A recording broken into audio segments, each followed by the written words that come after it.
ఒక 20 కిలోలు తడబెడతాం ఫస్ట్ నాకు కలిబట్టలతో నవగ్రహాలకి అన్ని పనులు ఒక 3 రోజులు మేపలు కంటే 3 రోజులు 3 రోజులు కంటే పిండిలా జాతర కొడిమెట్టలో పెట్టి కొడిమెట్టలో ఉన్నాగా గుండెగా పడినది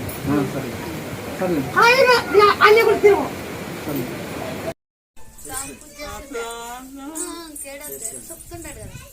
అన్ని కూడా పూజ చేసేవాడే ఇది ఆయన కూడా పూజ చేస్తాడా ఇది మధ్యలో ఎట్లా జరిగింది అది కానీ ఎవరు ఏమో చేశారు